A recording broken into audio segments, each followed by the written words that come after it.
Hello, beautiful people. Welcome back to my channel. It is finally June, aka my birthday month. So let's do a May reading wrap up.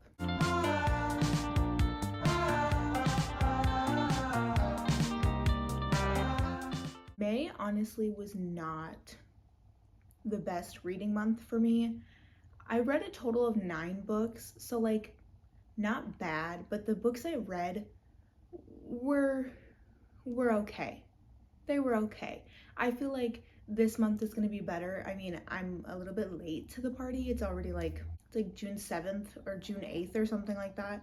And I've already read like 6 books and all of them have been like 5 stars. So like this month is already looking better, but that's okay. You win some, you lose some. So let's get right into the books that I read in May. So in May, I read the entire North Shore series. If you saw like my 5-star reads of the year so far, this series was included in, I don't remember. I know that the series was included in that video and I talked a little bit about it, but any chance I can get to talk about the series, I'm gonna take it because it's so freaking good.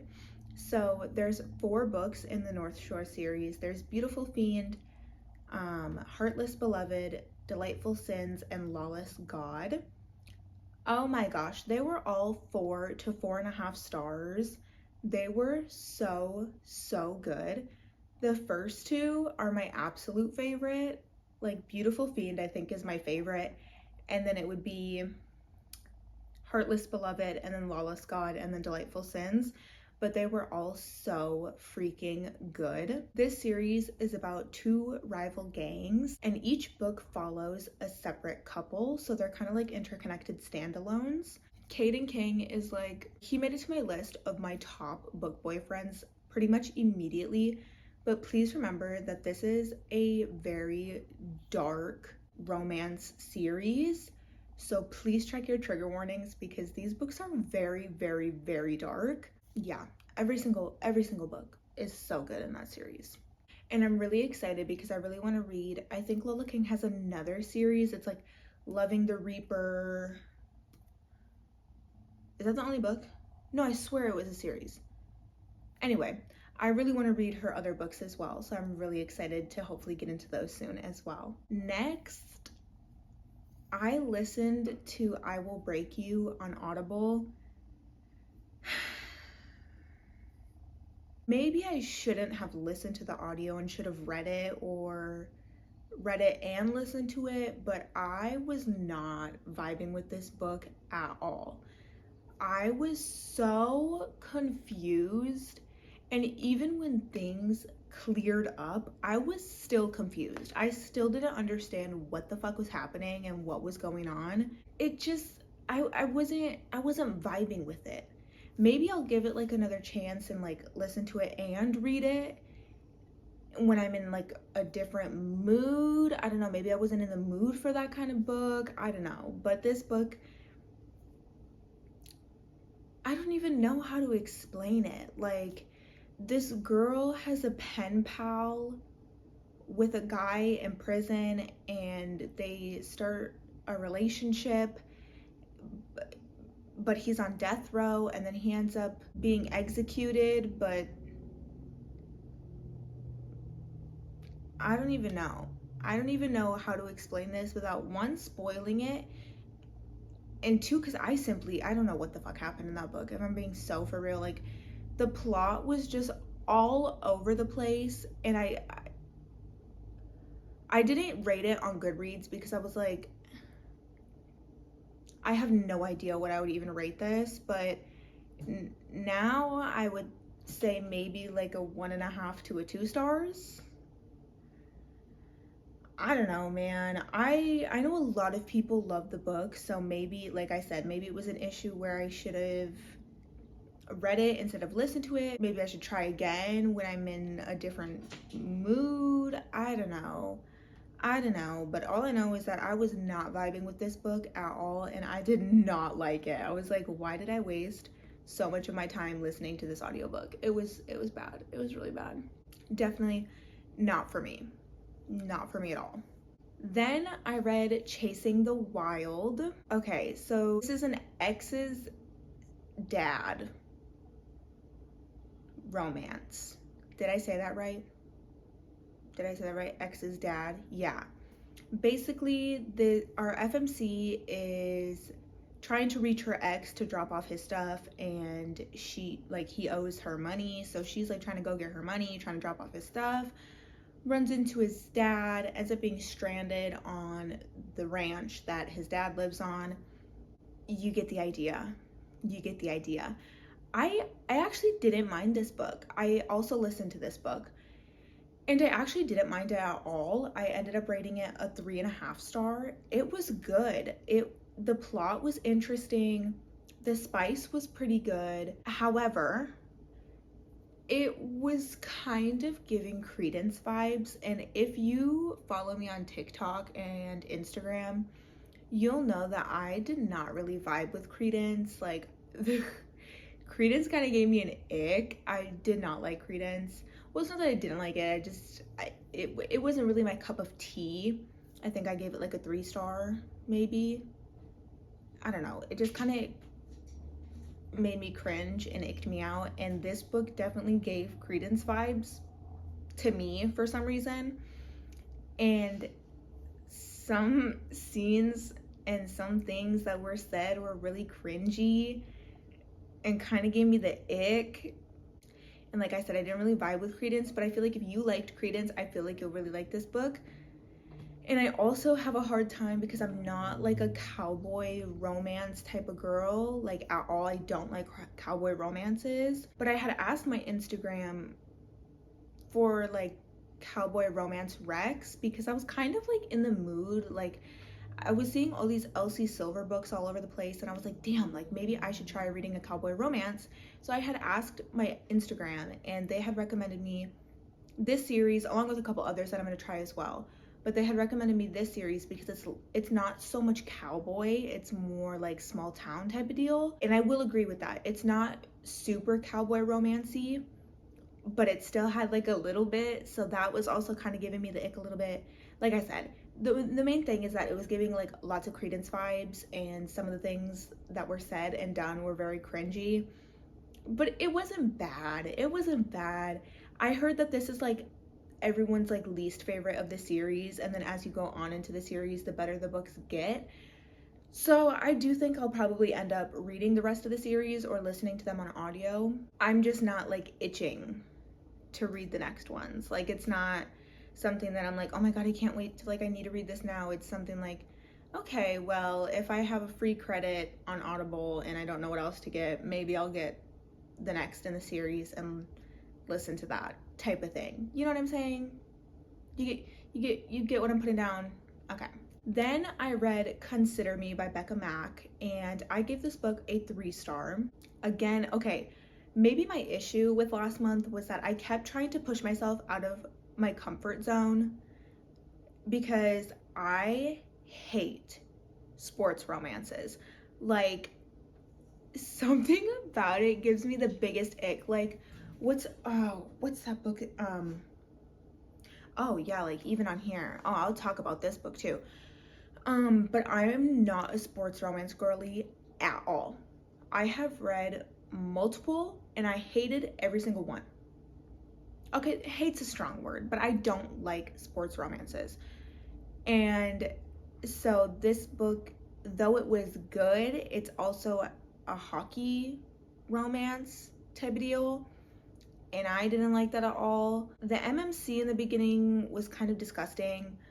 But like that's how he was supposed to be, so like I get it, but I don't know, things just felt kind of like shallow, and then it kind of felt like dragged on, like in the middle, like nothing was really happening. I was like, come on, let's get into it. And then, you know, the big conflict happened. It just got kind of annoying at that point. I don't know.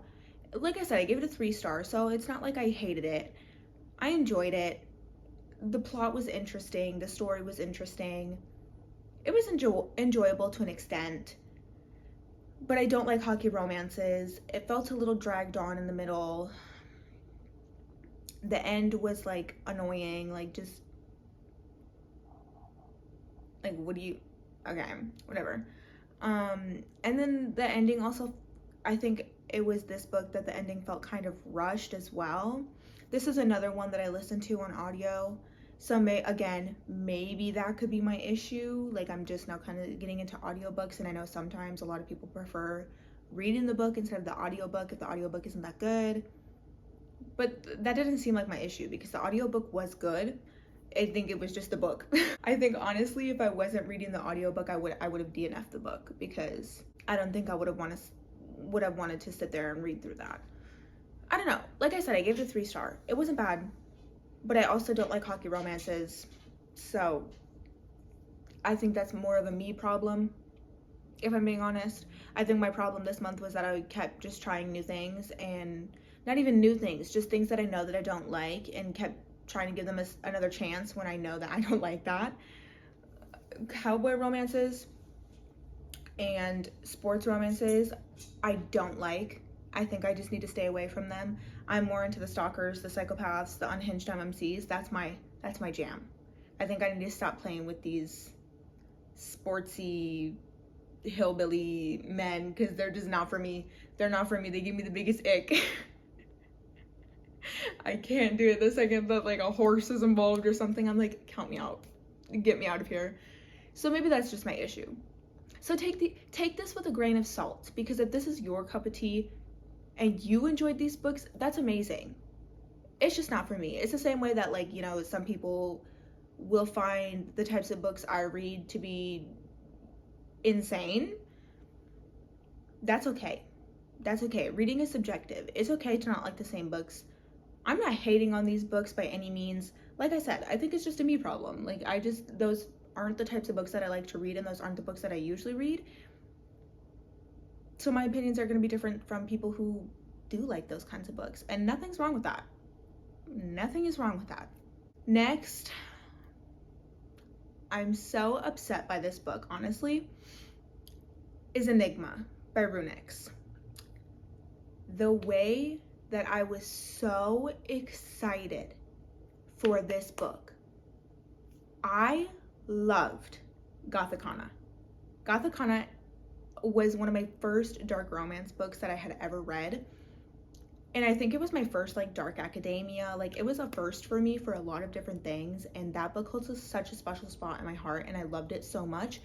So when Runix announced that she was releasing Enigma, bro, I was so excited. And then, you know, I start the book, okay? Immediately falling in love with all the vibes. The vibes of the book were literal perfection. I loved the dark academia. I loved the professor student. I loved our MMC. I loved our FMC. I loved the dark, spooky, gothic, dark academia vibes. It was everything until the ending. What the fuck was that ending? The whole book, everything was perfect. It was leading up to like this, it was leading up to something, right? And then that something comes and nothing happened. The conflict was over in like a page. By the time you could even register what the conflict was, it was already over. Now, I did give it a 4.25 stars because, like I said, every single other thing about this book I absolutely loved and ate up with 0 crumbs. I think I read this book in like 2 days. I loved everything about this book except, I can't even say the ending because like the epilogue and everything was so cute. It was literally just the conflict resolution that was like, what the fuck? Like, the whole book is leading up to this big conflict and then it's over before you can even understand what is even happening. But like I said, I loved every other thing about this book. So like, I'm so mad at this book because it could have brought in so much more to the table and it didn't. And I'm like, but like I said, I still gave it a 4.25 star, which is still a very generous rating. I don't know. But I am super excited. I'm hoping to start Runix's Mafia series soon. I'm really excited for that one. I know I'm gonna eat those books up. Let's just hope that their conflict resolution is a little bit better than this one. The last book that I read in May was For the Fans. Now, I gave this book a 4-star, but I think I was being a little generous as well. I think honestly, Instagram and Book Talk kind of got in my head, and I was kind of a little bit scared to come forward and say that I actually didn't eat this book up the way that everybody else was eating this book up. I think now, I think I would drop it down to like a 3.5. At the time, I gave it a 4, but like I said, I feel like that's very generous. I think I would drop it down to a 3.5, maybe even lower. Listen, I'm just gonna lay all my issues with this book out on the table, okay? Okay, it's a football romance. I just got done on my whole spiel about how I hate sports romances. So to my fucking surprise, when this is a fucking sports romance, I'm like, bro, what? Another one? I can't. And like the football scenes are so cringy. Like I said, I'm not a sports romance girly, so that was like an issue for me. Second, there was little to no plot. Like the first like 10% of the book is plot, and then it's spice, and then like 5% plot at the end. Maybe if I would have been warned that this is a very spice heavy, spice over plot book, maybe I would have timed it better and waited to read it when I was in the mood for a spice over plot book. However, I was not in the mood for a spice over plot book, and this book handed me nothing. Nothing. This book is almost 600 pages. Maybe that's a little dramatic. I know it's like over 500 pages. I know that for sure. And I can tell you about 300 of those pages is pure spice, pure smut. Nothing is happening. It's just smut for a solid 300 pages. Listen, I can only read so much smut in one go for so long, okay? Listen, I'm not hating on smut. I love smut. That's all I read, okay? However, when it's smut for 300 pages and not a single thing else is happening,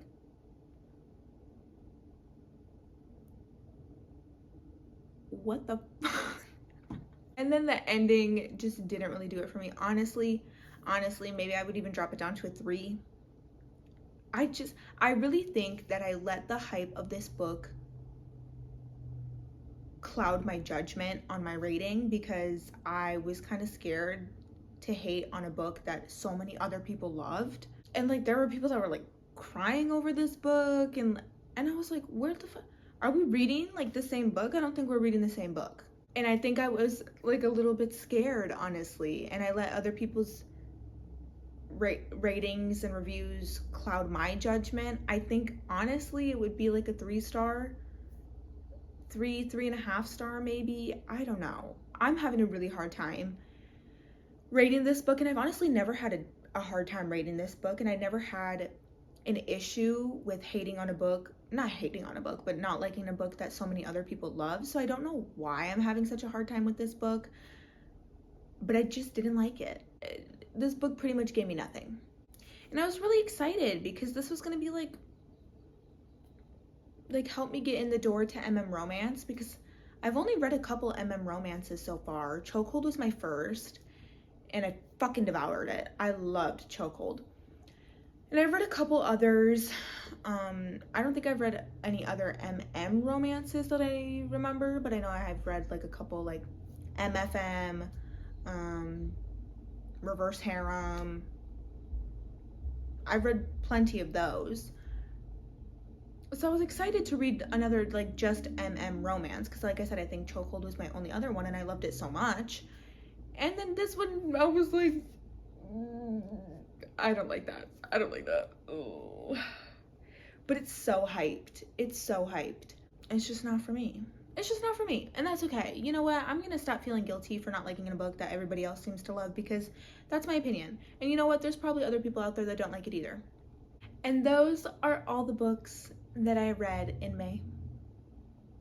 Like I said, not a great month, but this month, June, is looking to be a superior reading month. so I'm super excited. But that's okay. You know, not every single reading month is going to be fantastic and amazing, but I did have some really, really, really good reads. Like the entire North Shore series was just such a highlight for me that month. That's pretty much it. You know what? The North Shore series carried this entire month. So thank you, Lola King. Thank you. Yeah, if you did enjoy this video and want to see more of my beautiful face, like this video and subscribe down below so you don't miss any other videos, and I will see you in the next video. Bye! I just said video like 376 times, but whatever, it's fine.